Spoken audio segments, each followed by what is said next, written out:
প্রতিদিন এইভাবে আমার পাশে পাশে হেঁটে কি লাভ হয় তোর? আমি তো বলেছি আমি তোকে ভালোবাসতে পারবো না। এমনি গেলাম আপনার সাথে। আমি তো এমনিতেও এই সময় বাসায় যাই।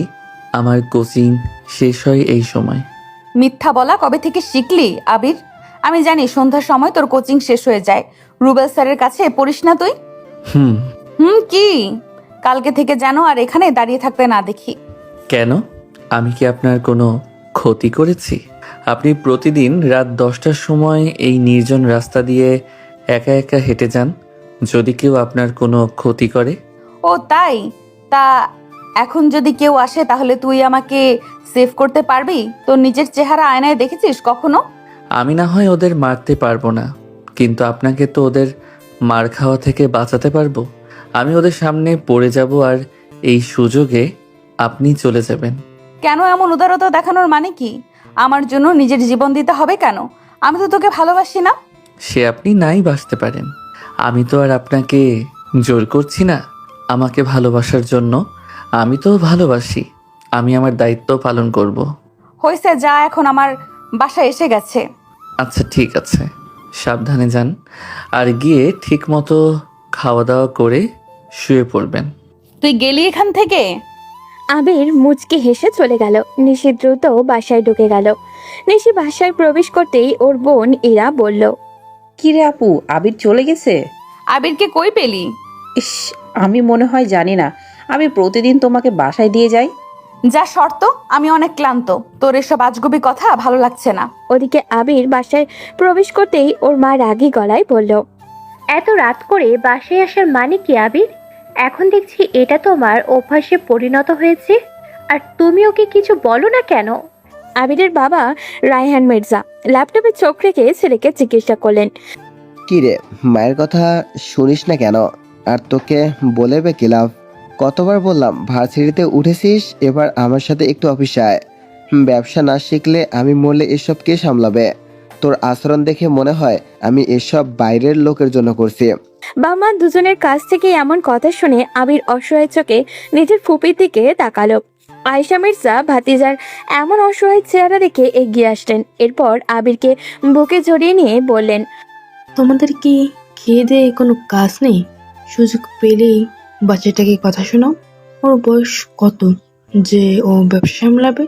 এখন থেকেই পড়াশোনার বাইরে কোনো চাপ দেওয়া চলবে না। সেই পড়াশোনাটাও ঠিক মতো হচ্ছে না আপা। প্রতিদিন রাতে বাহিরে থাকলে পড়াশোনাটা কখন করবে? কে বলেছে ও পড়াশোনা করে না? সন্ধ্যায় কোচিংয়ে যায়, এরপর 9টা পর্যন্ত পড়ে, আর একটু বাইরে যায়। এই সময় বাইরে যাবে কেন? সারাদিন পড়ে থাকতে রাতে কোনো বাইরে যেতে হবে? যেই কারণেই যাক, কোনো খারাপ কাজ তো আর করছে না। যদি করতো তাহলে নিশ্চয়ই খবর পেতে। এমনি এমনি ছেলেটার পিছনে লাগা বাদ দাও তো। ফুপির সাপোর্ট পেয়ে আবির একটু সাহস পেল। আয়েশা মির্জা পেশায় একজন ডাক্তার। সরকারি একটা মেডিকেলে দীর্ঘদিন চিকিৎসার পাশাপাশি মেডিকেল কলেজে অধ্যাপনা করে আসছেন তিনি। তার একটাই মেয়ে সারা, সেও দেশের বাইরে থাকে। তাই এই পৃথিবীতে ওনার আপন বলতে একমাত্র আবির। স্বামী তো সেই কোন কালেই পৃথিবীর মায়া ত্যাগ করেছেন। এরপর আর ওই বাড়িতে থাকতে পারেনি আয়েশা মির্জা। 2 বছরের মেয়েকে নিয়ে ভাইয়ের বাসায় এসে উঠেছিলেন। ওনার শ্বশুর শাশুড়ি আগে প্রায়ই আসতেন নাতনিকে দেখতে। তারা দুজন মারা যাওয়ার পর এখন হঠাৎ কোনো আচার অনুষ্ঠান ওনার দেবরের সাথে দেখা হয় না হয়, এভাবেই কাটছে ওনার দিন। পেশাটাকেই এখন উনি নিজের জীবন মনে করেন। এদিকে আবিরের বাবা রায়হান মির্জা ওনার বাবার ব্যবসাকে আঁকড়ে ধরে আছেন। তার এই একটাই ছেলে। রাতে খাওয়া দাওয়া শেষ করে আবির রুমে গেল। এরপর কাঁপা কাঁপা হাতে ফোনটা হাতে নিয়ে সেই চিরপরিচিত নাম্বারে কল দিল। বার্থডে গ্রিক হতেই ওপাশ থেকে নিশি ফোন ধরে বলল, কিরে, ফোন দিচ্ছিস কেন? একটু আগেই না দেখা হলো? খেয়েছেন আপনি? খেয়েছি। আর কিছু? কি করছেন এখন? পড়তে বসলাম। ডিস্টার্ব করিস না আবির, সামনে আমার ফাইনাল এক্সাম। এত রাতে পড়তে বসছেন? আপনাকে কত করে বললাম টিউশনিগুলো ছেড়ে দেন। আমি আপনাকে...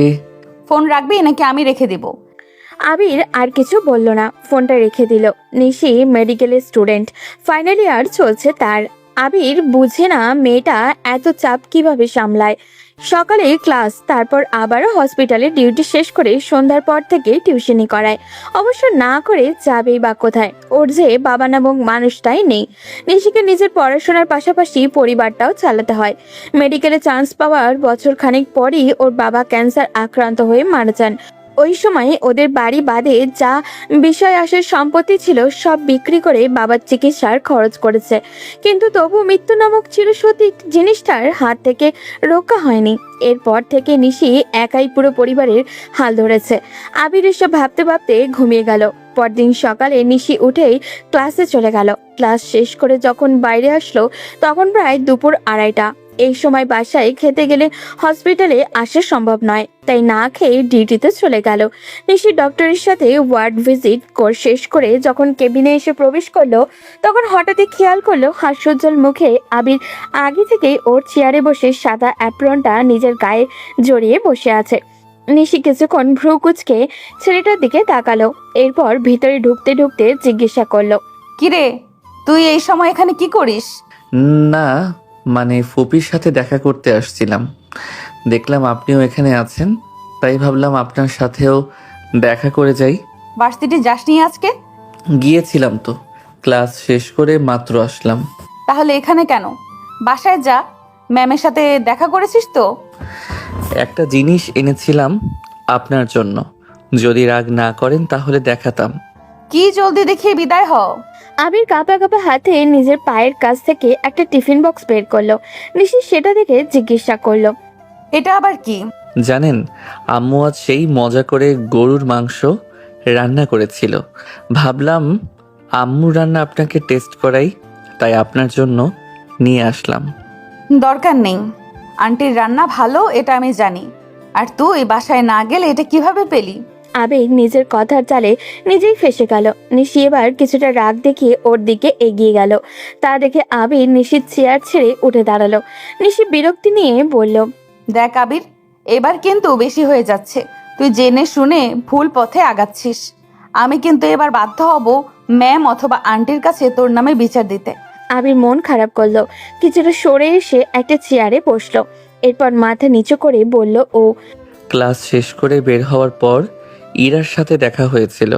ও বলল আপনি না খেয়ে ক্লাসে এসেছেন, এরপর আবার ওখান থেকে এখানে চলে আসলেন। ওইদিকে আমি বাসায় গিয়ে খেতে পারছিলাম না আপনার জন্য, তাই তো নিয়ে এলাম। আমার জন্য এত দরদ দেখানোর দরকার নেই। আর আমি প্রায়ই এরকম তাড়াহুড়ো করে চলে আসি। এখানে ক্যান্টিন আছে, তোকে এত টেনশন করতে কে বলেছে? টেনশন করব না? আমি তো আপনাকে চিনি, আপনি ভীষণ কিপটে। টাকা খরচ খাবার খাওয়ার মানুষ আপনি নন। নিশি এবার ভ্রুকুচকে এগিয়ে এলো আবিরের দিকে। ছেলেটা রীতিমতো তাকে অপমান করছে। নিশি আবিরের কলার ধরে বলল, কি বললি? আমি কিপটে? বেশ করেছি, কিপটেমি করেছি। আমি তো আর তোর মতো বাপের হোটেলে খাই না। নিজের রোজগার শুরু কর, দেখবি দুনিয়া কি জিনিস। করব তো, কিন্তু তার আগে আপনি খেয়ে নেন। না, খাবো না। আর তুই এক্ষুনি এখান থেকে চলে যাবি। কেউ এসে দেখলে কি ভাববে? প্লিজ, আমি অনেক কষ্ট করে এনেছি আপনার জন্য। ভীষণ অসহায় কণ্ঠে কথাটা বলল ছেলেটা। নিশি নিজেও ক্ষুধার্ত, কিন্তু এই ছেলেকে সুযোগ দেওয়া যাবে না, নাহলে প্রতিদিন খাবার নিয়ে হাজির হবে। নিশি কিছুক্ষণ চুপ করে থেকে বলল, আচ্ছা, আমি এই খাবার খাবো যদি আমার একটা শর্ত মানিস। আপনি যা বলবেন তাই মানব। আজকের পর আর কখনো আমার জন্য খাবার নিয়ে আসবি না। আবির কিছু বলল না। নিশি আবিরের হাত থেকে বক্সটা নিয়ে টেবিলের কাছে গিয়ে বসলো। এরপর একে একে বাটি বের করে খাওয়া শুরু করলো। আবির চুপচাপ এক কোণে বসে ওর খাওয়া দেখছে। নিশি খেতে খেতে আবিরের দিকে তাকিয়ে জিজ্ঞাসা করলো, তুই খেয়েছিস? আচ্ছা, আপনি তো চাইলে আমার কাছ থেকে লোন নিতে পারেন, এত কষ্ট না করে। যখন আপনি বিশাল ডাক্তার হয়ে যাবেন তখন আমার লোন আমার দিয়ে দিবেন। আমার এসব লাগবে না।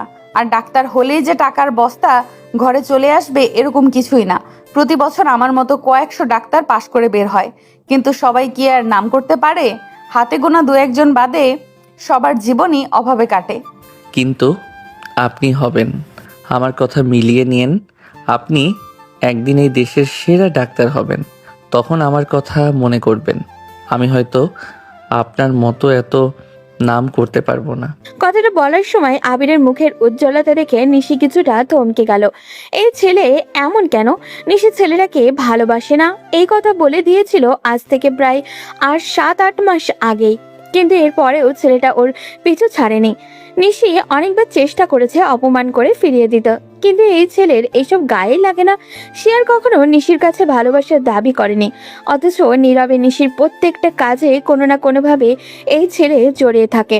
নিশি নিজেও হয়তো নিজেকে নিয়ে এতটা কনফিডেন্স কখনো দেখাতে পারতো না, অথচ এই ছেলে তার ব্যাপারে কত কনফিডেন্স। নিশি খাওয়া শেষ করে বাটিটা গুছিয়ে আবিরের হাতে দিয়ে পড়ল। নে, এবার তাড়াতাড়ি বাসায় যা, আমাকে অনেক কাজ করতে হবে। আবির বাধ্য ছেলের মতো চলে গেল। নিশিও নিজের কাজে মনোনিবেশ করলো। রাত তখন 9টা পার হতে চলল। আবির নিজের পড়ার টেবিলে ছেড়ে বাইরে বের হলো।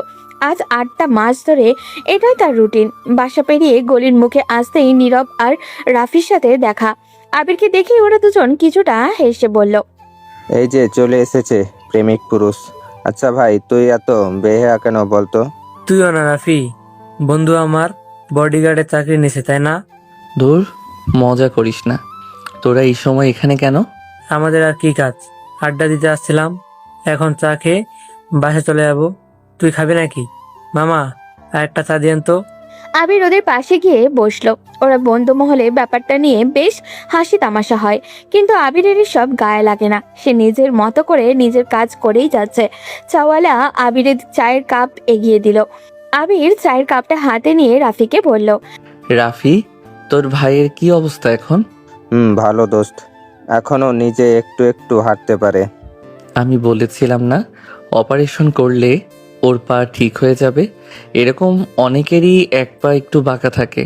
তোর কাছে এই জন্য আমি সবসময় ঋণী থাকবো ভাই।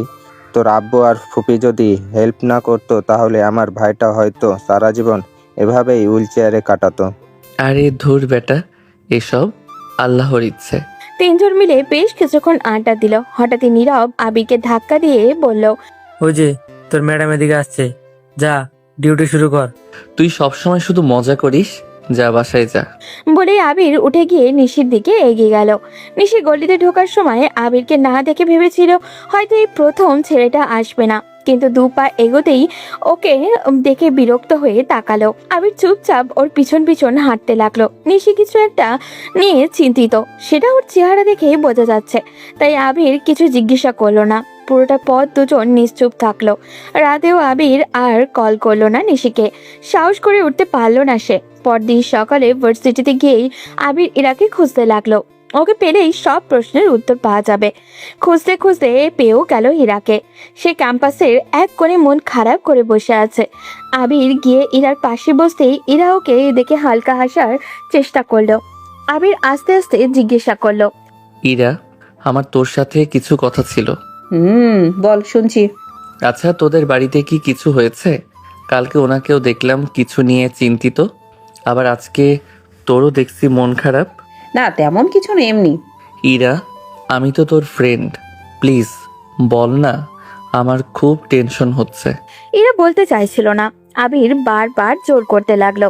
শেষে ইরা বাধ্য হয়েই বলল, আবির, তুই তো জানিস আপু একা পুরো পরিবারটা চালাচ্ছে। এই মাসে আমার সেমিস্টার ফি জমা দিতে হবে, আবার আমাদের কিছু ঋণ ছিল সেগুলোও শোধ করতে হবে। সব মিলিয়ে লাখখানেক টাকার দরকার, কিন্তু আপুর টিউশনের টাকা এই মাসে পায়নি এখনো। সেমিস্টার ফি জমা দিতে হবে বৃহস্পতিবারের মধ্যে। আজকে তো মঙ্গলবার, কি করব কিছুই বুঝতে পারছি না। এসবের টেনশনে আম্মু খাওয়া দাওয়া বন্ধ করে দিয়েছে। আবির ইরার কথা শুনে চুপ হয়ে গেল। ইরা আবিরকে আবারও বলল, আমি তোকে এই কথা বলেছি, প্লিজ আপুকে বলিস না, আমাকে খুন করে ফেলবে। আবির ইরার হাত ধরে বলল, ইরা, আমি তোকে একটা কথা বলি, প্লিজ না করিস না। কি কথা? তোর যদি আপত্তি না থাকে তাহলে তোর এবারের সেমিস্টার ফিটা আমি দিয়ে দেই। পাগল হয়েছিস? আপু যদি জানতে পারে তাহলে আমাকে খুন করে ফেলবে। তুই চিন্তা করিস না, যেভাবেই হোক ম্যানেজ হয়ে যাবে।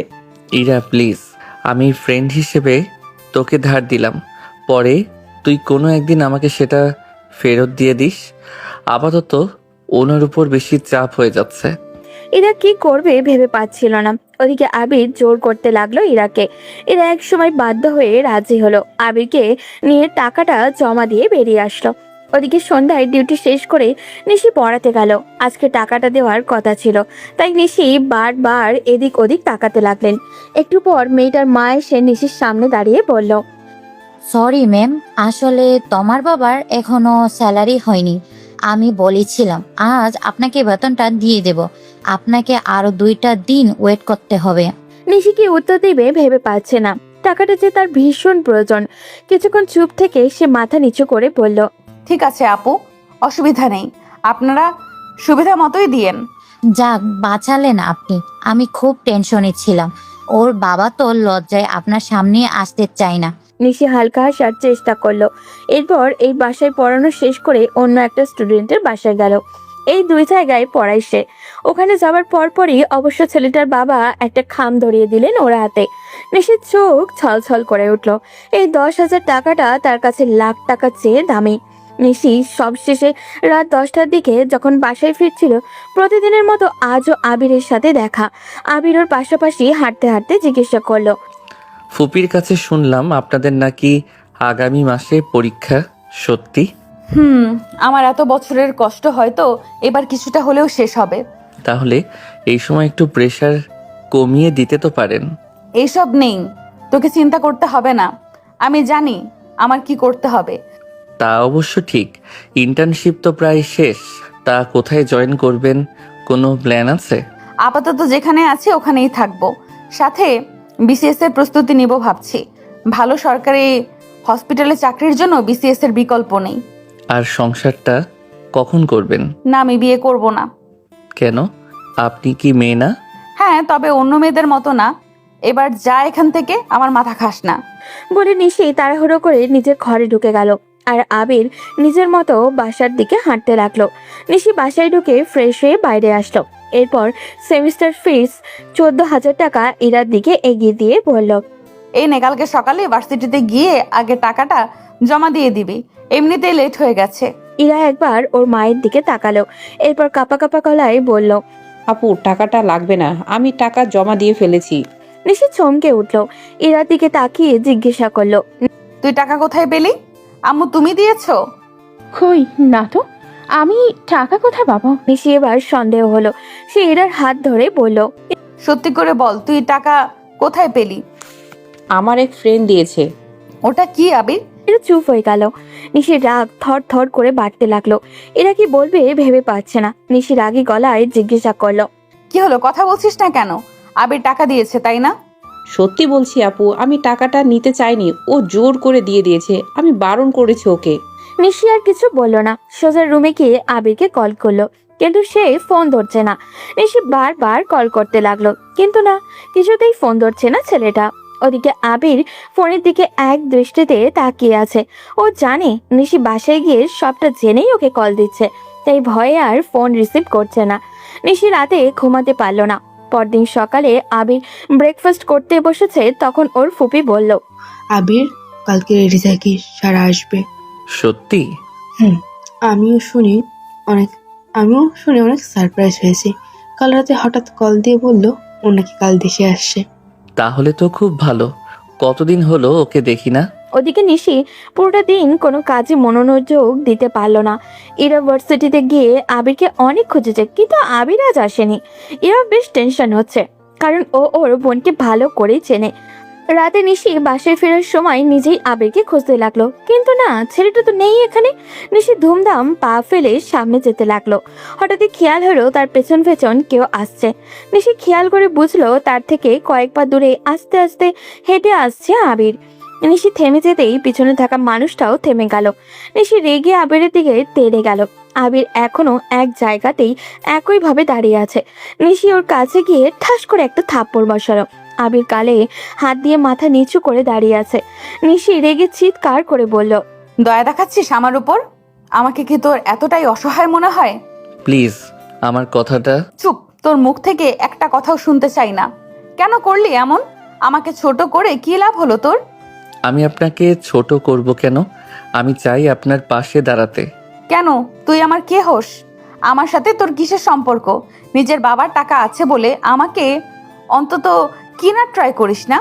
তুই ভালো করে জানিস আমি কেমন। দেখুন, আপনি আমায় ভুল বুঝছেন। আমি একদম ঠিকই বুঝেছি।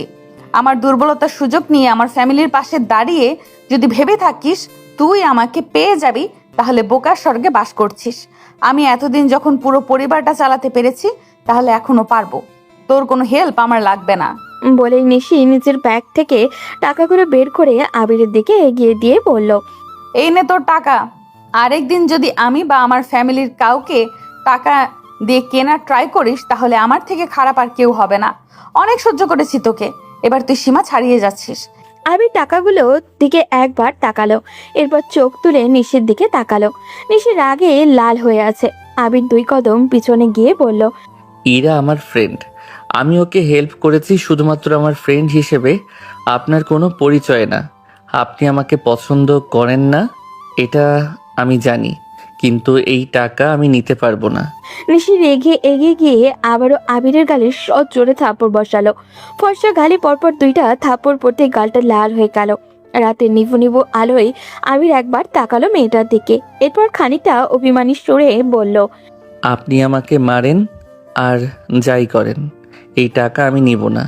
আর ইরা আমার ফ্রেন্ড, ওর সাথে কোনো খারাপ ব্যবহার করলে আমিও কিন্তু আপনাকে ছেড়ে দিব না। বলে আবির সেখান থেকে চলে গেল। নিশি কিছুক্ষণ ওভাবেই দাঁড়িয়ে থাকলো, এরপর রেগে বাসায় থেকে রওনা দিল। বাসায় পৌঁছে কারোর সাথে কোনো কথা না বলে নিজের রুমে গিয়ে পড়তে বসলো, কিন্তু কিছুতেই পড়ায় মন বসাতে পারছে না। এই প্রথম সে আবিরের গায়ে হাত তুললো। এভাবে ছেলেটাকে মারা কি তার ঠিক হলো? নিশি একবার ভাবছে সে ঠিকই করেছে, আবার ভাবছে এমন না করলেও তো পারতো সে। নিশি আজ ইচ্ছা করছে আবিরের জন্য অপেক্ষা করতে। ছেলেটা তাকে রাতে কল দেয়, অথচ আজ সে অপেক্ষা করেছে কিন্তু ছেলেটা তাকে কল দিচ্ছে না। নিশি ফোনটা হাতে নিয়ে ভাবছে আবিরকে কল করবে, কিন্তু শেষে মনে হলো ও ঠিকই করেছে, এই ছেলেটা একটা শিক্ষা হওয়ার দরকার। তাই ফোনটা রেখে দিয়ে বাইরে এলো। রাতের খাবার খেয়ে গিয়ে শুয়ে পড়লো। ওদিকে রাত তখন প্রায় 2টা বাজতে চললো, কিন্তু আবির বাসায় আসছে না দেখে ওর বাবা মা ওকে অনবরত কল করে যাচ্ছে। ওর ফুপি চারিদিকে কল করছেন। হঠাৎই দরজায় টোকা পড়লো। ওর মা দৌড়ে দরজা খুলে দেখলেন আবির দাঁড়িয়ে আছে। আবিরের মা নীলা মির্জা এবার নিজের আবেগ ধরে রাখতে না পেরে ছেলের 2 গালে চড়ে একসাথে কয়েকটা থাপ্পড় মারলেন। এরপর নিজেই কান্না করতে ওকে জড়িয়ে ধরে বললেন, তুই কি চাস আমরা মরে যাই? কেন এত জ্বালাচ্ছিস আমাদের? আবির ওর বাবা এগিয়ে এসে গম্ভীর কণ্ঠে জিজ্ঞাসা করলেন, কোথায় ছিলে এতক্ষণ? এত ফোন করলাম, ধরলি না কেন? আবির কারোর কোনো প্রশ্নের জবাব না দিয়ে রুমে গিয়ে দরজা বন্ধ করে দিল। ভীষণ শরীর খারাপ লাগছে ওর। আবিরের ফুপি কয়েকবার খাবার নিয়ে গিয়ে দরজায় ডাকলেন, কিন্তু আবির দরজা খুলল না। তাই সবাই যে যার মতো শুয়ে পড়ল। রাতে গা কাঁপিয়ে জ্বর আসলো আবিরের। পুরো রাত ভীষণ কষ্টে কাটলো ওর। সকাল হতেই আবিরের ফুপি ডাকতে আসলেন ওকে। একটু পরেই আবিরকে নিয়ে ওনারা এয়ারপোর্টে যাওয়ার কথা, কিন্তু আবির কোনো মতে দরজা খুলেই ফুপির কাঁধে মাথা রাখলো। আয়েশা মির্জা আবিরের শরীর স্পর্শ করতেই বুঝলেন ওর শরীরে জ্বর, তাই তিনি আবিরের মাকে ডাকলেন। ভাবি, ভাইয়া কোথায় তোমরা? এদিকে আসো, আবিরের জ্বর এসেছে। আবিরের মা নীলা মির্জা রান্নাঘরে ছিলেন। ছেলের শরীর খারাপ শুনে দৌড়ে আসলেন রান্নাঘর থেকে। এরপর দুজন মিলে আবিরকে নিয়ে বিছানায় শোয়ালেন। আবিরের ফুপি ওকে চেক করে ঘরে থাকা জ্বরের ওষুধ খাইয়ে দিলেন। এরপর আবিরের মাকে বললেন, ভাবি, তুমি একটু পর ওকে খাবার খাইয়ে দিও। আমি যাই, সারা হয়তো এসে গেছে, ওকে নিয়ে আসি। আর আবির বাইরে যেতে চাইলে একদম যেতে দিবে না। তুমি একা যাবে আপা? তোমার ভাইয়াকেও সাথে নিয়ে যাও। না, অসুবিধা নেই, আমি একাই যাচ্ছি। ছেলেটা অসুস্থ, ওর পাশে তো একজনকে থাকতে হবে। আবিরের মা আর কিছু বললেন না। আয়েশা মির্জা মেয়েকে আনতেই এয়ারপোর্টে গেলেন। আবিরের মা খাবার নিয়ে এসে আবিরকে জোর করে খাবার খাওয়ালেন। আবির খাবার খেয়ে আবার শুয়ে রইল। দুপুরের দিকে আবির একা একা রুমে শুয়ে আছে। হঠাৎই কেউ এসে তার উপরে থেকে কাঁথাটা সরিয়ে দিয়ে বলল, কি রে, আমি কই ভাবলাম তুই আমাকে রিসিভ করতে এয়ারপোর্টে দাঁড়িয়ে থাকবি, আর তুই এখানে শুয়ে আছিস। আবির সারাকে দেখে হালকা হেসে ওঠার চেষ্টা করলো, কিন্তু সারা ওকে থামিয়ে দিয়ে বলল, এই অসুস্থ শরীর নিয়ে ওঠার দরকার নেই, আমি তো আছি, এমনিতেই কথা হবে। আর তুই তাড়াতাড়ি সুস্থ হয়ে যা। তুই এভাবে পড়ে থাকলে আমি কিছুই করতে পারবো না। আমি আবার তোমাকে কি করব? আরে ভাই, এইবার আমি অনেক প্ল্যান নিয়ে এসেছি, তোকে নিয়ে অনেক জায়গায় ট্যুর দিব। আগে সুস্থ হয়ে নে, এরপর প্ল্যান করব। সেদিন রাতে বাসায় ফেরার সময় নিশি বারবার পেছন ফিরে তাকাচ্ছে, কিন্তু না, আজ সত্যি আবির কোথাও নেই। তবে কি গতকাল রাতে ওই ব্যবহারের জন্য রাগ করে আসেনি? নিশি কেমন অদ্ভুত অনুভূতি হলো ছেলেটার জন্য। সে কি একটু বেশি রিয়াক্ট করেছিল কাল রাতে? এসব ভাবতে ভাবতে নিশি বাসায় চলে আসলো। বাসায় এসে এটাকে সামনে পেতেই জিজ্ঞাসা করলো, কিরে আবির, আজ ভার্সিটি যাসনি? না, ও তো এই 2 দিন যায়নি। তুমি হঠাৎ ওর খোঁজ করছো কেন? না, এমনি। বলে নিশি নিজের রুমে চলে গেল। রাতে বিছানায় শুয়ে কয়েকবার আবিরকে কলও করলো। নিশি কিন্তু ছেলেটার ফোন বন্ধ। নিশির এবার কিছুটা অভিমান হলো। সে কি এমন বেশি করেছিল যে এভাবে উধাও হয়ে যেতে হবে? ওদিকে দিনের জ্বরটা কিছুটা কমলেও রাতে আবারও জ্বর আসলো আবিরের। ওর ফুপি ওষুধ পাল্টে দিয়ে বললেন, এই গরমের দিনে জ্বর আসলে একটু অসুবিধা হয়। একদম বাইরে যাবি না কয়েকদিন, ঠিক মতো খাওয়া দাওয়া করিস না, তাই শরীরটাও দুর্বল। আমার কথা কবে শুনবে এই ছেলে? কত করে বলেছি সময় মতো খাবারটা অন্তত খা, কিন্তু কে শুনে কার কথা? নিজের ভালো পাগলেও বোঝে, কিন্তু এই ছেলেকে আমি বোঝাতে পারলাম না। তোমার ছেলে কি পাগলের চেয়েও খারাপ মামি? স্যারের কথা শুনে সবাই হেসে উঠল। আবির শুয়ে শুয়ে সারাকে বলল, আমার অসুস্থতা নিয়ে খুব মজা করা হচ্ছে তাই না? একবার সুস্থ হয়ে নেই, এরপর তোকে দেখে নিব। তোর যা অবস্থা দেখে মনে হচ্ছে না তুই সুস্থ হবি। এরপর কেটে গেছে আরো 3টা দিন। আবির আজ মোটামুটি সুস্থ। এই 3 দিনের জ্বর ওকে বিরক্ত করে তুলেছে। অনেকবার চেষ্টা করেছে বাসার বাইরে যাওয়ার, কিন্তু তার বাবা মা কিছুতেই যেতে দেয়নি। এই 3 দিন নিশির সাথে কোনো যোগাযোগ হয়নি আবিরের, এমনকি ফোনও না। আবির অনেক চেষ্টা করে কষ্টে সন্ধ্যার পর বাসা থেকে বের হয়েছে। এখন প্রায় রাত 10টা বাজতে চলল। নিশির অপেক্ষায় রাস্তার মোড়ে বসে আছে সে। বেশ কিছুক্ষণ অপেক্ষা করার পর কাঙ্ক্ষিত মানুষটির দেখা মিলল। নিশি ওকে দেখে এগিয়ে আসছে। আবির হালকা হাসার চেষ্টা করলো। নিশি আবিরের কাছে এসে ওকে দেখে কেমন চমকে গেল। চেহারার উজ্জ্বলতা যেন হারিয়ে ফেলেছে ছেলেটা। চোখ দুটো ছোট ছোট হয়ে গেছে। নিশি আবিরের দিকে তাকিয়ে আস্তে করে জিজ্ঞাসা করলো, কিরে, কই ছিলি এতদিন? আবির হাসলো। নিশি আবিরের মুখের দিকে অপলক তাকিয়ে আছে। আবির নিজের দিকে একবার তাকালো, এরপর আস্তে আস্তে বলল, বেঁচেই ছিলাম, তবে একটু অসুস্থতা পেয়ে বসেছিল। তবে বিশ্বাস করেন, আমি আপনাকে তবুও দেখতে আসতাম যদি বাসা থেকে অনুমতি পেতাম। একবার ফোন করতে তো পারতি। সত্যি বলতে আমি ইচ্ছে করেই ফোন করিনি। যদি ফোনে খোঁজ নিতাম তাহলে কি আর আপনার চোখে আমার প্রতি মায়া দেখতাম? বিশ্বাস করেন, আজ বড্ড শান্তিতে ঘুম হবে আমার। আপনি আমায় ভালোবাসেন না তা জানি, কিন্তু আমার প্রতি যে আপনার বিন্দু পরিমাণ মায়া জন্মেছে, এটাই আমার জন্য অনেক। নিশি অবাক হলো। কথা বলার শক্তি হারালো রীতিমতো। ছেলেটা তাকে দিন দিন দুর্বল করেছে। নিশিকে নিজের দিকে তাকাতে দেখে আবিরও ছলছল চোখে তাকালো ওর দিকে। নিশি এই চোখের ভাষা পড়তে পারছে। এই চোখ তার প্রতি অগাধ ভালোবাসা সে স্পষ্ট দেখতে পাচ্ছে। নিশি নিজের হাত বাড়িয়ে আবিরের গাল স্পর্শ করলো। অন্য হাত নিজের অজান্তেই আবিরের অগোছালো চুলে রাখলো। আবির এতটাও আশা করেনি। তার চোখ বেয়ে অজান্তেই 2 ফোঁটা অশ্রু গড়িয়ে পড়ল। তা দেখে নিশি বলল, কিরে, কাঁদছিস কেন? কই, কান্না করছি না তো। মনে হয় চোখে কিছু পড়েছে। আচ্ছা, একটা কথা জিজ্ঞেস করি আপনাকে, মিস করেছেন আমাকে? একবারও আমার কথা মনে হয়েছে আপনার? নিশি চুপ হয়ে গেল। কি জবাব দিবে সে? সত্যি কি সে আবিরকে মিস করেনি? যদি না করে থাকে তাহলে ওকে দেখে এমন দৌড়ে আসার মানে কি? নিশি কিছুক্ষণ চুপ করে থেকে বলল, মিস করেছি বলাটা ঠিক হবে না। তুই অনেকটাই আমার অভ্যাসে পরিণত হয়েছিস। হঠাৎ তোকে দেখতে না পেয়ে মনে হয়েছে কিছু একটা নেই, জাস্ট এতটুকুই। আপনি মিথ্যা বলছেন। আপনার চোখ বলছে আপনি মিথ্যা বলছেন। আপনার চোখে আমি স্পষ্ট আমার প্রতি মায়া দেখতে পাই। আপনি সেটা মুখে স্বীকার করুন আর নাই করুন। হয়তো মায়া আছে, তবে সেটা এলাকার ছোট ভাই হিসাবে। এর বাইরে তোর প্রতি আমার কোনো ইন্টারেস্ট নেই। এখন কি সারা রাত এইভাবে বসে থাকবি নাকি বাসায় যাবি? চলেন যাই। নিশি আর আবির একসাথে বাসার দিকে হাঁটতে লাগলো। নিশির মনে হচ্ছে সে খুশি হয়েছে আবিরকে দেখে, কিন্তু কেন? সে তো চায় না ছেলেটা এভাবে দাঁড়িয়ে থাকুক। তবুও কেন এমন হচ্ছে তার? একটু সামনে যেতেই হঠাৎই খেয়াল করলো 2-3 জন ছেলে বাইকের উপরে বসে শীষ বাঁচাচ্ছে। আবির খেয়াল করলেও পাত্তা দিল না। ছেলেগুলো নিশির দিকে তাকাতেই আবিরের নিশির হাত শক্ত করে চেপে ধরলো। নিশি অবাক হয়ে হাত সরিয়ে নিতে গেলে পাশে তাকিয়ে যখন ওদেরকে দেখলো তখন আর বাধা দিল না। ওদের পার করে চলে যাচ্ছিল তখনই 2টা ছেলে এসে ওদের পথ আটকে দাঁড়ায়। আবির ওদেরকে চিনে, এরা এই এলাকারই। আবির কিছুটা রাগ দেখিয়ে বলল, নিহাদ ভাই, পথ ছাড়েন। এভাবে পথ আটকে দাঁড়ালেন কেন? নিহাদ নামের ছেলেটা এগিয়ে এসে আবিরের কাঁধে হাত রেখে বলল, তুই পাখি নিয়ে উড়বি আর আমরা বসে বসে ললিপপ চুষবো? আমাদেরকেও একটু সুযোগ দে। বাজে কথা বলবেন না, পথ ছাড়েন। না ছাড়লে কি করবি? বলেই নিহাদ নিশির দিকে হাত বাড়ালো। আবির সঙ্গে সঙ্গে নিহাদের হাত চেপে ধরলো।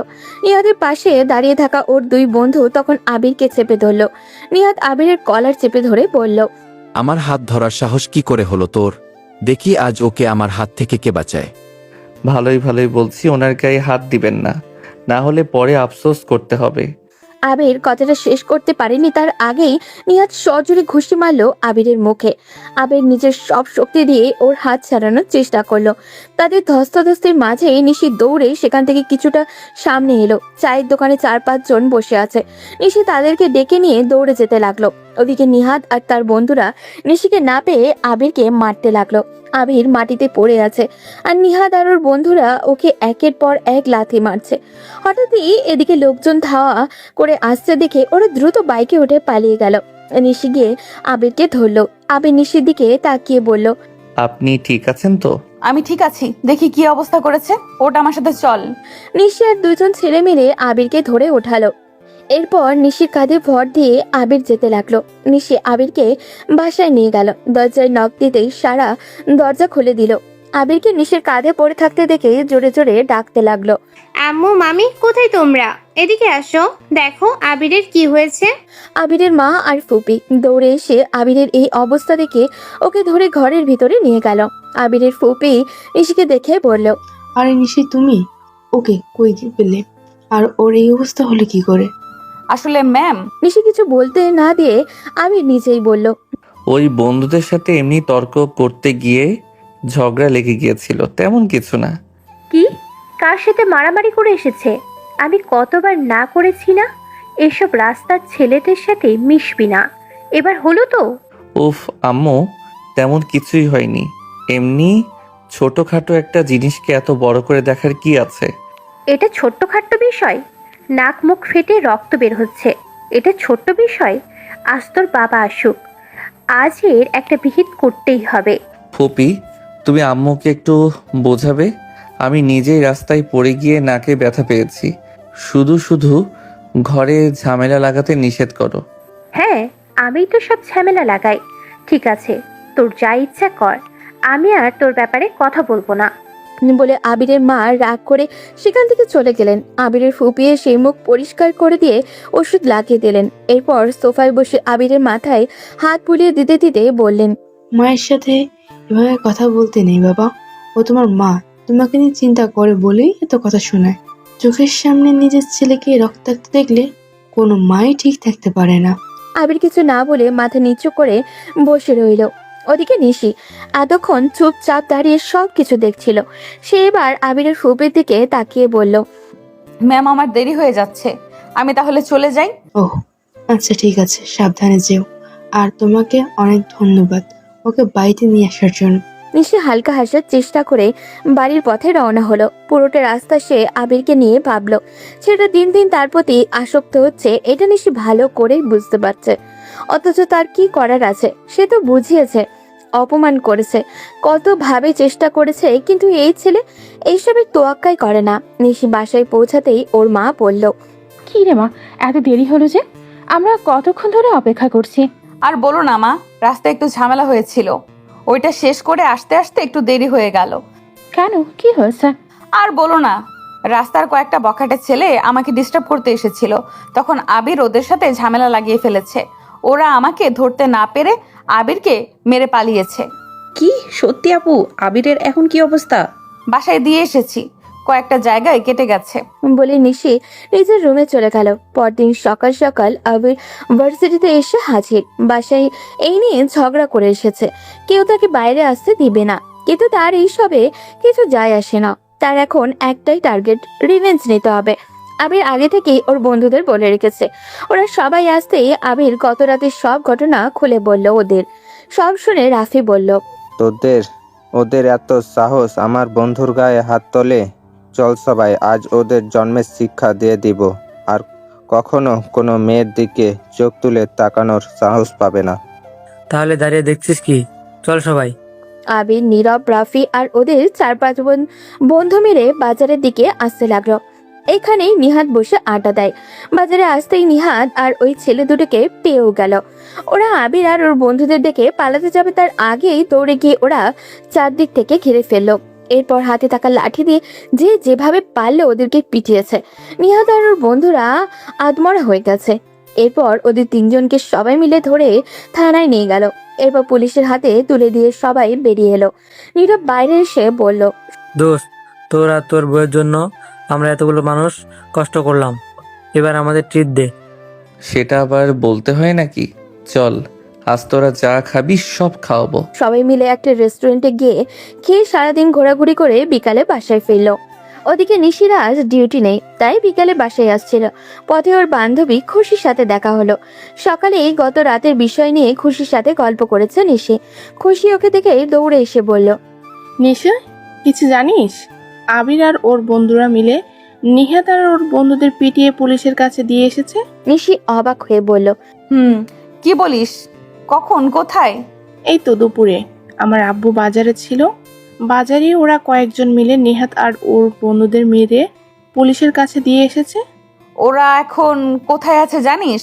সেটা তো জানি না, তবে বলতে হবে ভাই, আবির কিন্তু তোকে একদম মন থেকে ভালোবাসে। ইস, আমাকেও যদি কেউ এভাবে ভালোবাসতো, আমি তো ওর গলায় ঝুলে পড়তাম।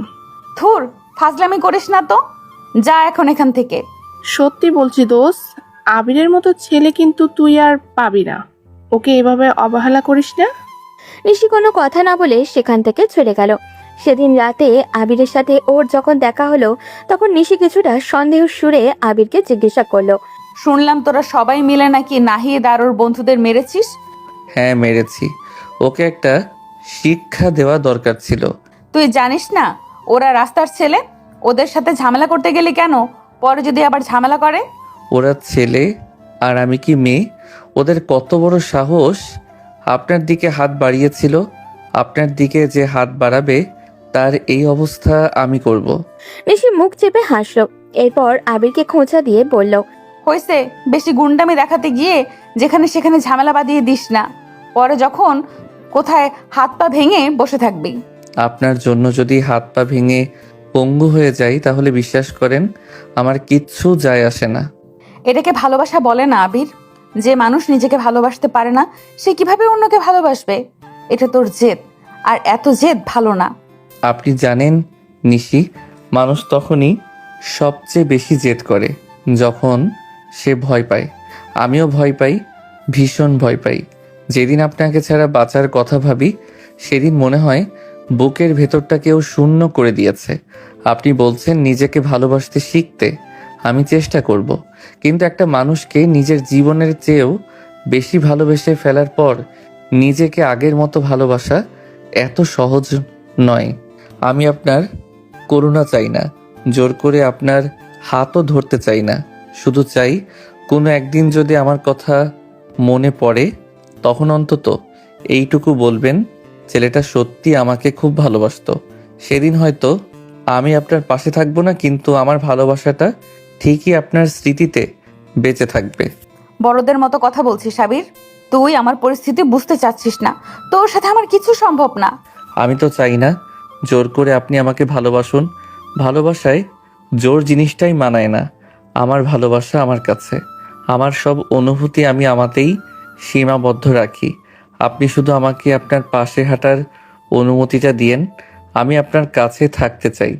তাতে লাভ কি হবে? বরং এই প্রশ্রয় তোকে আরো বেপরোয়া করে তুলবে। আমি চাই না তুই আমাকে নিয়ে আর বেশি কিছু ভাবিস। যতটুকু হয়েছে তাতেই সীমাবদ্ধ থাক। আমি কখনোই তোর হব না আবির। সব গল্পের উপসংহার কি আর মধুর হয় নিশি? আপনি তো আমার চেয়ে বেশি জ্ঞানী। আপনার কি মনে হয় কিছু গল্প তো আমার মতো মানুষের জন্যও লেখা হয়, তাই না? আমি তেমনই একটা গল্পের অংশ হতে চাই। আমি চাই একটা সিনেমার পার্শ্ব চরিত্র হতে, যেখানে দিন শেষে আমি ঠকে যাব, তবে আমার সেই ঠকে যাওয়াটা হবে ভীষণ রকম আনন্দের। নিশি বাকরুদ্ধ হলো। কথা বলার শক্তি হারিয়ে ফেলেছে মেয়েটা।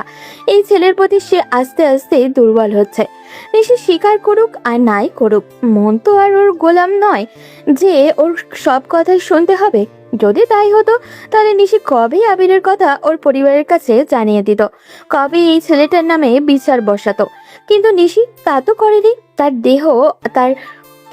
দেহ তার বাস্তবতা তাকে বলে আবিরের সাথে ওর জানা, কিন্তু মন বলে ছেলেটা ওর পাশে যখন হাঁটতে শিখেছে তাহলে হাঁটুক না, আর একটু ক্ষতি তো করছে না। নিশি আবিরের কাছে এলো, দু হাতে ওর গাল জড়িয়ে ধরলো, এরপর ধীরে ধীরে বলল, আবির, তোর একটা সমস্যা জানিস? তুই ভালোবাসার চেয়ে মানুষটাকে বেশি আঁকড়ে ধরতে চাস। আমি তোকে কষ্ট দিতে চাই না, কিন্তু তাই বলে মিথ্যা আশা দিয়েও বাঁচিয়ে রাখতে পারবো না। তুই বারবার বলছিস আমাকে হারানোর ভয় পাস, অথচ আমি তো কোনোদিন তোর ছিলামই না।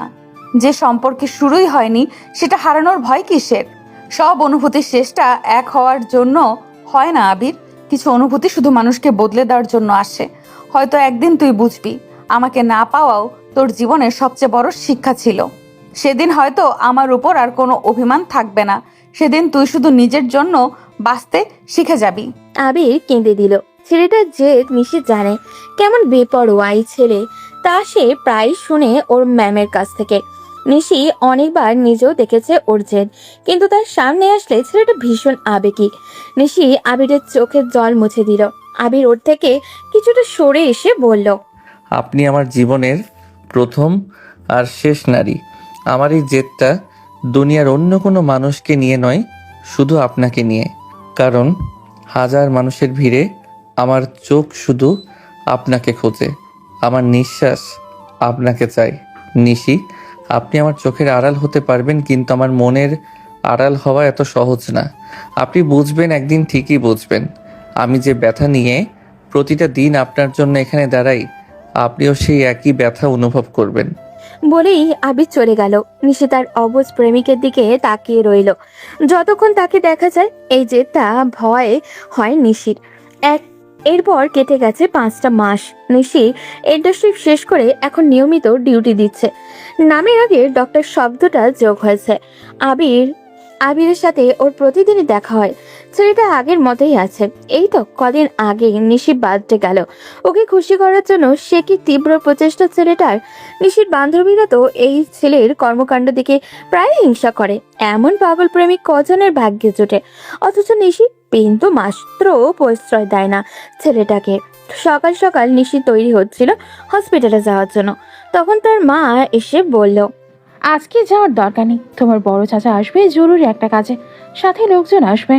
হঠাৎ চাচা আমাদের বাসায়? কোনো বিশেষ দরকার? হ্যাঁ, কাজের জন্যই আসছেন। ভালো জামা কাপড় পরে তৈরি হও। কেন? এত প্রশ্ন করিস কেন? যেটা বলেছি সেটা কর। নিশি মায়ের কথার উপর আর কোনো কথা বলল না। এরাও বেশ সুন্দর জামা কাপড় পরে তৈরি। নিশি সাদা রঙের একটা কামিজ পরে গলায় ওড়না পেঁচিয়ে মায়ের সাথে রান্নার সহযোগিতা করতে লাগলো। ওর মায়ের প্রস্তুতি দেখে মনে হচ্ছে জামাই আদর করতে বসবেন।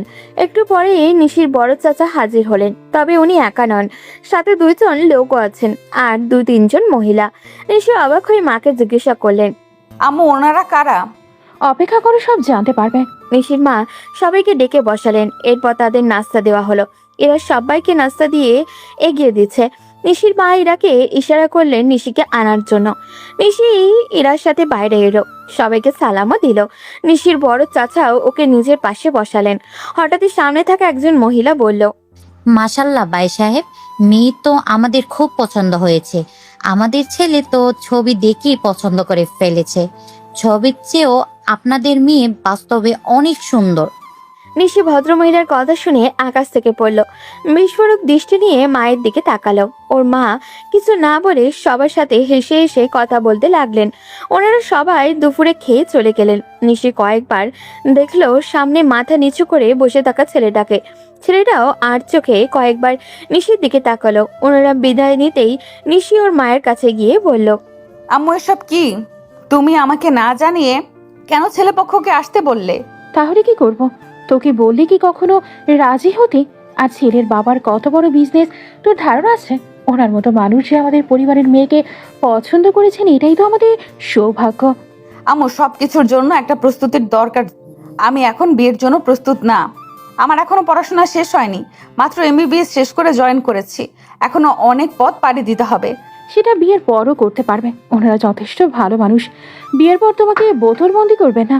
আর তোমাকে ভুলে গেলে চলবে না, তোমার বাবা নেই। তোমার বোনের বিয়ের বয়স হয়েছে, ওরও তো বিয়ে দিতে হবে।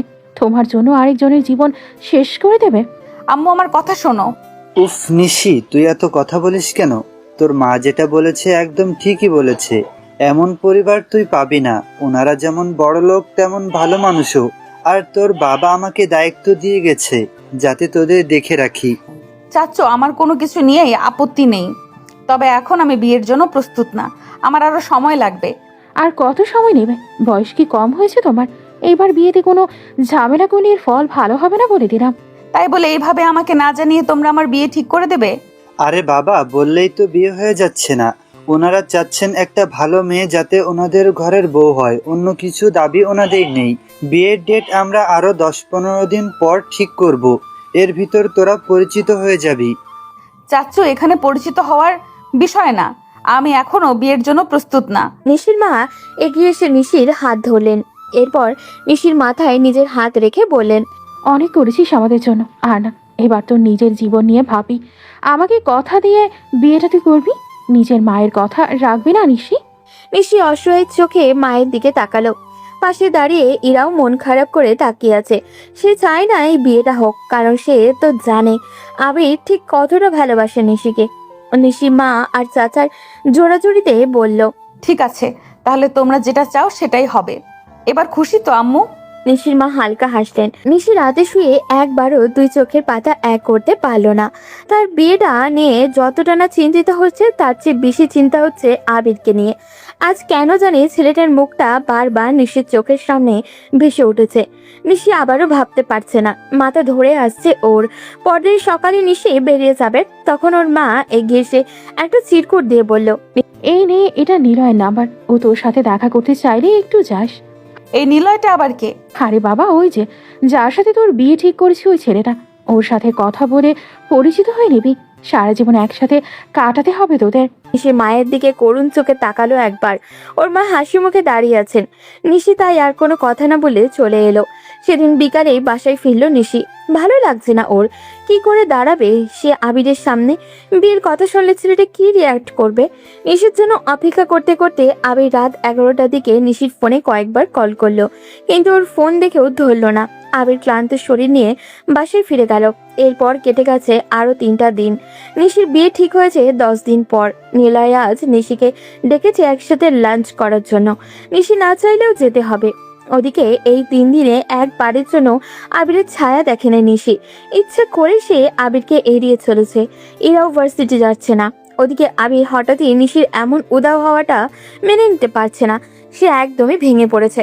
দুপুরে সারা আবিরকে ডাকতে গিয়ে দেখে আবির বিছানার এক কোণে মন খারাপ করে বসে আছে।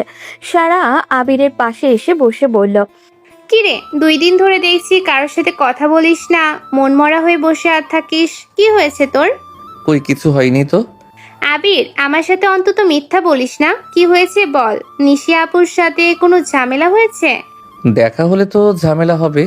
মানুষটা হঠাৎ করেই উধাও হয়ে গেল। সারা আবিরের এই অবাধ্য প্রেমের কথা জানে, আর জানে বলেই বিষয়টা তাকে এতটা ব্যথিত করে।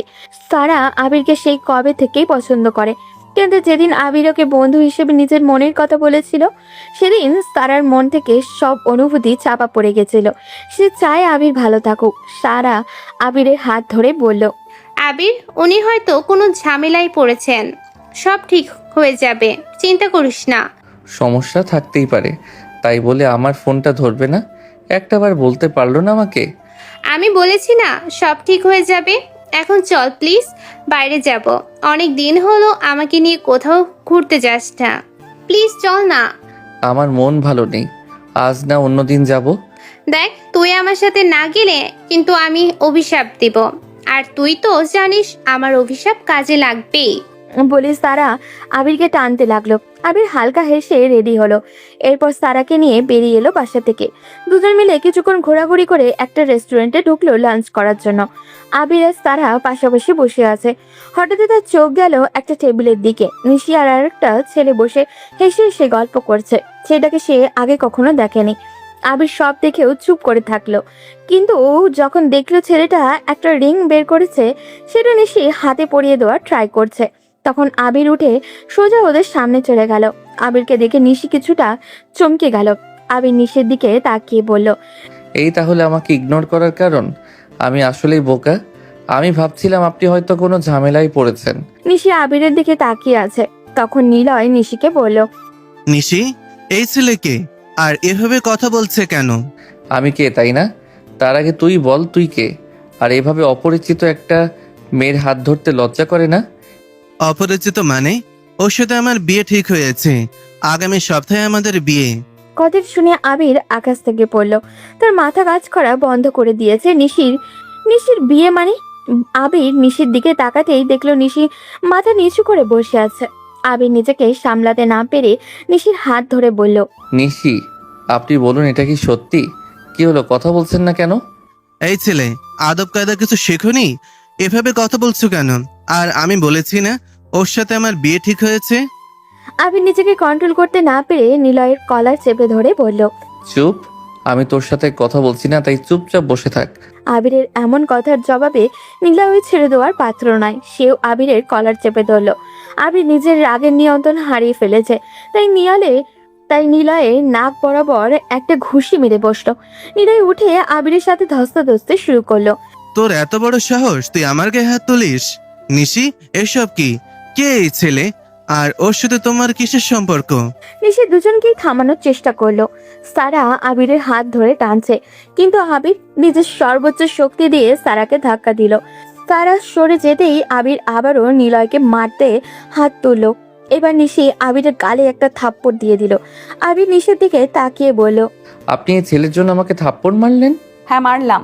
তুই সীমা ছাড়িয়ে যাচ্ছিস আবির। তুই কোন অধিকারে আমার হবু স্বামীর গায়ে হাত তুললি? আপনি সত্যি এই ছেলেকে বিয়ে করবেন নিশি? আমি বিয়ে করি না হয় মাথায় করে নিয়ে নাচছি, তাতে তোর কি? তোর সাথে কি আমার কোনো সম্পর্ক আছে? নিশির কথা শুনে আবির অসহায় চোখে নিশির দিকে তাকালো। নিশি কথা বলতে কষ্ট হচ্ছে, তবু সে আবিরের দিকে তাকিয়ে রাগী চোখে বলল, খবরদার, তোকে যেন আমার চোখের সামনে আর না দেখি। আজকের পর থেকে আর কখনো আমার সামনে আসবি না। আবিরের চোখ ছলছল করে উঠল। নিশির কাছ থেকে এমন ব্যবহার সে আশা করেনি। নিশি আবিরকে কষ্ট দিতে চায় না, তবুও এখন তার কাছে কিচ্ছু করার নেই। আবির নিশির দিকে তাকিয়ে কান্না ভেজা কণ্ঠে বলল, আপনি যদি এই ছেলেকে বিয়ে করে সুখী হন তাহলে আমার কোনো আপত্তি নেই। আপনি ভালো থাকেন। নিলয় আবিরের কথা শুনে শয়তানি হাসি দিল।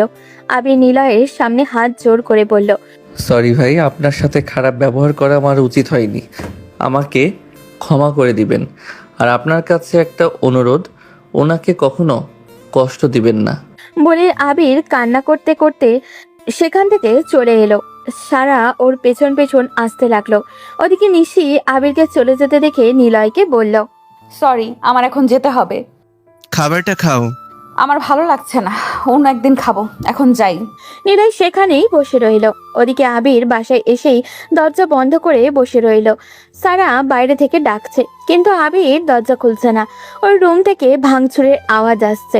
সারা কিছুক্ষণ ওকে ডেকে এরপর নিজেও চলে গেল। এখন ওকে একটু একা থাকতে দেওয়া দরকার। নিশি বাসায় এসে দরজা বন্ধ করে বসে রয়েছে। চোখ বেয়ে অজান্তে জল গড়িয়ে পড়ছে ওর। এই মুহূর্তে মনে হচ্ছে সে আবিরকে ভালোবাসে, ভীষণভাবে ভালোবাসে। কিন্তু ছেলেটাকে সে কিভাবে বোঝাবে তাদের এই ভালোবাসা কখনো পূর্ণতা পাবে না? নিশি চাইলেও পারছে না এই অবাধ্য ছেলেটাকে আপন করে নিতে। দুপুর গড়িয়ে রাত হলো। রাতে সবাই খাবার খেতে বসেছে, কিন্তু আবির আসছে না। ওর মা কয়েকবার ডেকে আনলে কিন্তু কোনো সারা শব্দ নেই। এখন সারা বলল আবির দুপুর থেকেই এমন দরজা বন্ধ করে বসে আছে। তখন রায়হান সাহেব বসে থাকতে পারলেন না, দরজায় জোরে জোরে ধাক্কাতে লাগলেন, কিন্তু আবির তাতেও দরজা খুলছে না। এবার আবিরের ফুপি ভয় পেয়ে গেল। তিনি তাড়াহুড়ো করে ভাইকে বললেন দরজা ভাঙতে। রায়হান সাহেব দরজা ভেঙে যখন ভেতরে প্রবেশ করলেন তখন দেখলেন আবির রক্তাক্ত অবস্থায় মাটিতে পড়ে আছে, চারপাশে জিনিসপত্র সবই ভাঙা। আবিরকে এই অবস্থায় দেখে ওর মা চিৎকার করে উঠলেন। আবিরের বাবা দৌড়ে এসে ওকে কোলে তুলে নিলেন। আবিরকে দ্রুত গাড়িতে করে হসপিটালে নিয়ে যাওয়া হলো। আবির নিজের 2 হাতে ইচ্ছা মতো ছুরি দিয়ে কেটেছে, রক্ত শুকিয়ে গেছে। দেখে মনে হচ্ছে সন্ধ্যার সময় কেটেছে, আর এখন রাত 11টা। আবিরের ফুপি ডাক্তারের সাথে কথা বললেন, এরপর চুপচাপ বাইরে এসে একটা চেয়ারে হেলান দিয়ে বসে পড়লেন। জীবনে অনেক রোগীর চিকিৎসা উনি করেছেন, কিন্তু কখনো ভয় পাননি। অথচ আজ তিনি ভয়ে আবিরের সামনে যেতে পারছেন না, মনে হচ্ছে তার ভিতরটা ফেটে যাচ্ছে। ডাক্তার জানালো রক্তের প্রয়োজন। সারা দ্রুত দাঁড়িয়ে গেল। ডাক্তার ওকে ভিতরে নিয়ে গেল। রক্ত দিয়ে সারা যখন বাইরে আসলো তখন রাত প্রায় 1টা বাজে। সারাকে দেখেই ওর মা হাত চেপে ধরলেন, এরপর জিজ্ঞাসা করলেন, আবির তোর সাথে দুপুরে বাইরে গিয়েছিল, এরপর এসে এই কাজ করেছে, বল তুই আমার আবিরের সাথে কি করেছিস? সারা মায়ের এমন রূপ দেখে অবাক হয়ে গেল। আবিরকে আয়েশা মির্জা নিজের থেকেও বেশি ভালোবাসেন, এই কথা সারা জানে। সে মায়ের দিকে তাকিয়ে বলল, আম্মু আমি কিছুই করিনি, বিশ্বাস করো, আমরা তো জাস্ট ঘুরতে গিয়েছিলাম। তোর চোখ বলছে তুই মিথ্যা বলছিস, বল আমাদের থেকে কি লুকাচ্ছিস তুই? উফ আয়শা চুপ করো। ও কি করে জানবে এসব? আমার ছেলেকে আমি চিনি, ওর কি হয়েছে সেটা ও সুস্থ হলেই তো জানতে পারবো। শুধু শুধু মেয়েটাকে এমন ধমকাচ্ছিস কেন? তুমি চুপ করো ভাইয়া, আমি জানি ও সব জানে। কি হলো, চুপ করে আছিস কেন? বল কি লুকাচ্ছিস আমাদের থেকে? সারা আর চুপ থাকতে পারল না। মায়ের পাশে বসে কাঁদতে কাঁদতে সব ঘটনা খুলে বলল। সব শুনে আবিরের বাবা মা আর ফুপি হাঁ হয়ে বসে রইলেন। আবির একটা মেয়ের জন্য হাত কেটেছে, এটাও সম্ভব?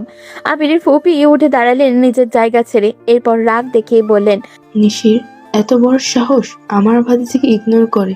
ওর বিয়ে কি করে হয় আমিও দেখে নিব।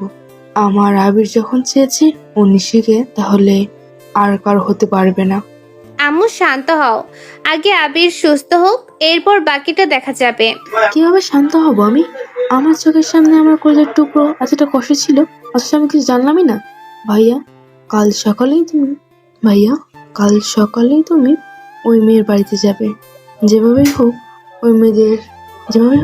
ওই মেয়েকে আমার আবির চাই। আয়েশা মির্জার কথার জবাবে সবাই চুপ থাকলেন। ভোর রাতে আবির জ্ঞান ফিরল। ওর বাবা মা ওকে দেখতে গেলেন, কিন্তু কেউ কিছু বললেন না। আবির এখনো বোবার মতো শুয়ে আছে, তার মুখে কোনো কথা নেই। ওদিকে নিশি পুরোটা রাত অস্থিরতায় কাটালো। কি যেন একটা না পাওয়া ওকে ঘিরে ধরেছে। সকালে নাস্তা করতে বসেছে, তখনই কলিং বেল বেজে উঠল। নিশি বোন ইরা দরজা খুলে দিতেই আবিরের পুরো পরিবার প্রবেশ করলো। নিশি আবিরের বাবা মা আর ফুপিকে দেখে ভয় কেঁপে উঠল। আবির ফুপি কোনো দিনও না তাকে নিশির কাছে এসে গালে ঠাস করে একটা থাপ্পড় বসালেন। নিশি বোকার মতো তাকিয়ে আছে তার ম্যামের দিকে। আবিরের ফুপি রাগ দেখিয়ে বললেন, আমার সন্তানকে মৃত্যুর মুখে ঠেলে দিয়ে এখানে বসে আরামে খাবার খাচ্ছ? কি দোষ ছিল আমার আবিরের? কথাটা শুনতে এই বুকের ভিতরে কেমন কেঁপে উঠল নিশি। আবিরের কি হয়েছে? নিশি কিছু বলতে যাবে তার আগে এরা জিজ্ঞাসা করলো, আন্টি আবির কোথায়? ওর কি হয়েছে? কি আর হবে, তোমার বোনের কথায় অপমান সহ্য করতে না পেরে নিজের হাত কেটে এখন হসপিটালের ভিতরে পড়ে আছে। কথাটা শুনে নিশি ধপ করে চেয়ারে বসে পড়লো। এমন কিছুরই ভয় পাচ্ছিল ও। এই ছেলে এমন কাণ্ড ঘটাতে পারে এটা আগে থেকে সন্দেহ ছিল ওর। নিশির মা তখন বললেন, দেখুন আপনারা দয়া করে বসুন, যা বলার আমাকে বলুন, আমি আপনাদের কথা কিছুই বুঝতে পারছি না। নিশির মায়ের কথায় আবিরের বাবা মাও বললেন। এরপর শুরু থেকে শেষ সব কিছু বলল। সব শুনে নিশির মা অবাক হয়ে মেয়ের দিকে তাকালেন। নিশি মায়ের কাছে এসে হাত জোর করে বলল, আম্মু আবির ভালো ছেলে, আর ম্যামকে তো তুমি চিনো। আমি ওর সাথে ভালো থাকবো আম্মু, তুমি প্লিজ আমাকে আটকেও না, আমি ওকে ছাড়া বাঁচবো না আম্মু। নিশির মা মাথা নিচু করে বসে আছেন। ইরা বোনকে সমর্থন জানাতে এগিয়ে এলো। আবির যে তার ভীষণ পছন্দ।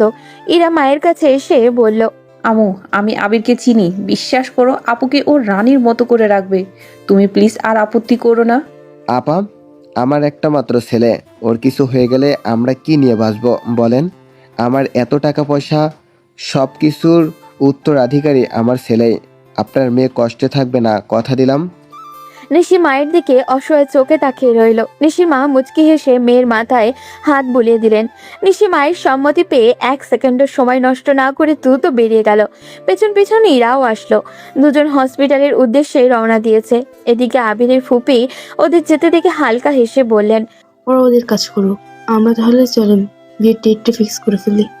এদিকে নিশি হসপিটালে পৌঁছে সোজা আবিরের কেবিনের সামনে গেল। সারা বাইরে দাঁড়িয়েছিল। নিশিকে দেখে সে হালকা হাসলো। এরপর নিশির হাত ধরে বলল, ভেতরে যাও আপু, ওর জ্ঞান ফিরেছে, কিন্তু কারোর সাথে কোনো কথা বলছে না। নিশি দ্রুত ভিতরে গেল। আবির শুয়েছিল। হঠাৎই তাড়াহুড়ো করে কাউকে ভিতরে ঢুকতে দেখে দরজার দিকে তাকালো। নিশি রেগে ওর কাছে গিয়ে গলা চেপে ধরলো। এরপর কান্না আর আবিরের 2 গালে কয়েকটা থাপড় বসালো। যদি এগুলো জোরে ছিল না একটু, নিশি কান্না করে আবিরের চুল টেনে বলল, কিরে বেঁচে আছিস কেন? তোর না মরে যাওয়ার খুব শখ, তাহলে বেঁচে আছিস কেন? আবির অবাক হয়ে নিশিকে দেখছে। নিশি ওর পাশে বসলো। আবির মুখ ঘুরিয়ে নিয়ে বলল, মরে গেছি কিনা দেখতে এসেছেন তাই না? চিন্তা করবেন না, আপনার পথের কাটা হয়ে দাঁড়াবো না। এইবারের চেষ্টায় কাজ হয়নি তো কি হয়েছে, পরের বার ঠিকই কাজ হবে। নিশি আর আবিরের মুখ টেনে নিজের দিকে ঘোরালো। এরপর দাঁত কটমট করে বলল, আরেকবার যদি মরার কথা বলিস তাহলে আমি নিজেই তোকে খুন করব, শয়তান ছেলে। তুই মরে গেলে আমার কি হবে? কেন? আপনার তো হবু স্বামী আছে, তাকে বিয়ে করে সুন্দর সংসার সাজাবেন। ও তাই, তুমি অনেক বড় দেবদাস হয়ে গেছো তাহলে। শোনো অবাধ্য ছেলে, দিন শেষে তোমার ভালোবাসা জিতে গেছে। আমি কঠিন হৃদয়েও খুব করে চাইছে তোমার হতে।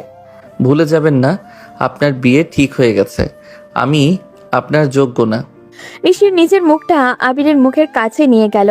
এরপর আবিরের গালে নিজের ঠোঁট স্পর্শ করে বলল, আমার জন্য সবচেয়ে যোগ্য মানুষটা হচ্ছে আমার এই পাগল প্রেমিক, আর আমি এখন থেকে তার একান্তই তার। আবির চোখ বন্ধ করে নিল। নিশি নিজের নাক আবিরের নাকে ঘষতে লাগলো। আবির হঠাৎই ফুপিয়ে কেঁদে উঠল। তা থেকে নিশি আবিরকে নিজের সাথে জড়িয়ে নিয়ে বলল, আবির এই পাগল, কি হয়েছে, কাঁদছিস কেন? আমি তো তোর কাছেই আছি, আর কখনো তোকে ছেড়ে যাব না। এই দেখ কান ধরছি, আমাকে ক্ষমা করে দে প্লিজ। আবির নিশির সাথে আরো চেপে গেল। নিশি হালকা হেসে আবিরকে আরো শক্ত করে নিজের সাথে জড়িয়ে নিল। ছেলেটা তবুও কাঁদছে। নিশি বারণ করলো না, কাঁদুক না একটু। এই কান্না তো কোনো কষ্টের না, বরং নিজের বহু অনাকাঙ্ক্ষিত কিছুকে আপন করে পাওয়া। হঠাৎই দরজা খুলে সারা আর ইরা প্রবেশ করলো। ইরা আবিরের কাছে এসে বলল, কিরে পাগলু, অবশেষে তাহলে জিতে গেলি? ভাই তোর দম আছে বলতে হবে। আমার আপুর মতো কঠিন হৃদয়ের মানুষকেও তুই বসে আনতে পেরেছিস।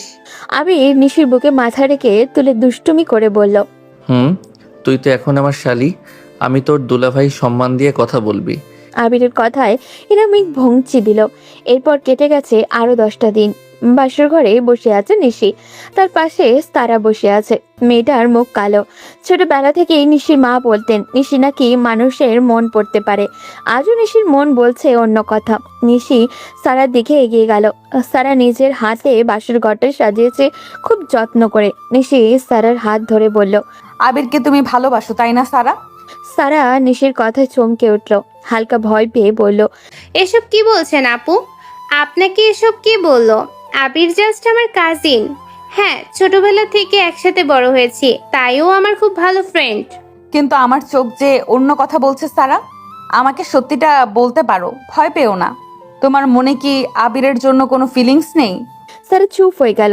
তাদেরকে নিশি মুচকি হেসে সারার কাঁধে হাত রেখে বলল, কি চুপ হয়ে গেলে সারা? সত্যিটা স্বীকার করতে এত ভয়?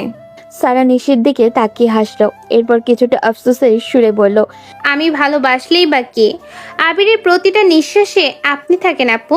ওর মনে আমার প্রতি বিন্দু মাত্র কোনো আগ্রহ নেই। তোমার কাছে আমি কৃতজ্ঞ সারা। তুমি খুব ভালো কাউকে পাবে, বিশ্বাস করো। সে তোমাকে আবিরের থেকেও বেশি ভালোবাসবে। ধন্যবাদ আপু। তবে আপনি কখনো আবিরকে ছেড়ে যায় না। ও একটু জেদি, যা ইচ্ছে তাই করে। তবে বিশ্বাস করেন, ও আপনাকে নিজের থেকেও বেশি ভালোবাসে। আপনাকে ভালোবাসার ক্ষেত্রে ওর কোনো জেদ নেই। সেটা জানি সারা, সেজন্যই পাগলটাকে সামলাতে চলে এলাম। সারা ফিরিয়ে কিছু বলতে যাবে তার আগে আবির রুমে প্রবেশ করলো। সারাকে বসে থাকতে দেখে আবির বলল, কি রে, আমার বউয়ের মাথায় কি বিষ ঢুকাচ্ছিস? বের হ, এখন আমি বাসর করব। আবিরের কথায় সারা হেসে আবিরের দিকে এগিয়ে গেল। এরপর আবিরের মাথায় হালকা একটা থাপ্পড় দিয়ে বলল, যাচ্ছি যাচ্ছি, লজ্জা শরম একটু রাখিস। আর শোন, আপুকে কখনো কষ্ট দিস না। বলে সারা বেরিয়ে গেল। আর হয়তো এখানে দাঁড়াতে পারবে না সে। চোখ টলমল করে উঠেছে তার। সারা একা একা ছাদে দাঁড়িয়ে চোখের জল ফেলছে। তবে দিন শেষে ওর প্রিয় মানুষটা তো ভালো আছে। এদিকে আবির নিশির পাশে বসে লজ্জায় লাল হয়ে গেল। নিশি তা দেখে হাসতে হাসতে শেষ।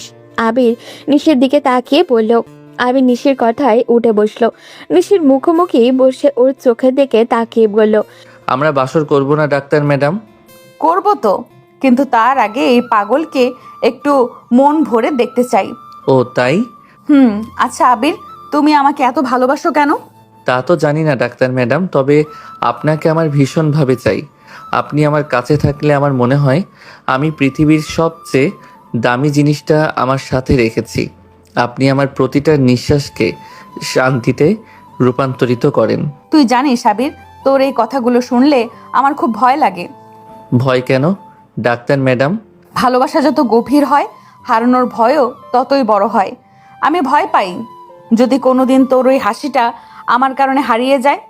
আপনি আমার হাসি কেড়ে নেবেন না নিশি। যদি নেওয়ারই হতো তাহলে আপনি আজ নিলয়ের সাথে সাজানো বিছানায় বসে থাকতেন, আমার সাথে নয়। আপনি তো সেই মানুষ যার একটা হাসি দেখার জন্য আমি 1000টা কান্না লুকিয়ে রাখতে পারি। নিশি আবিরের কাঁধে হাত রেখে ওকে নিচের দিকে টেনে আনলো।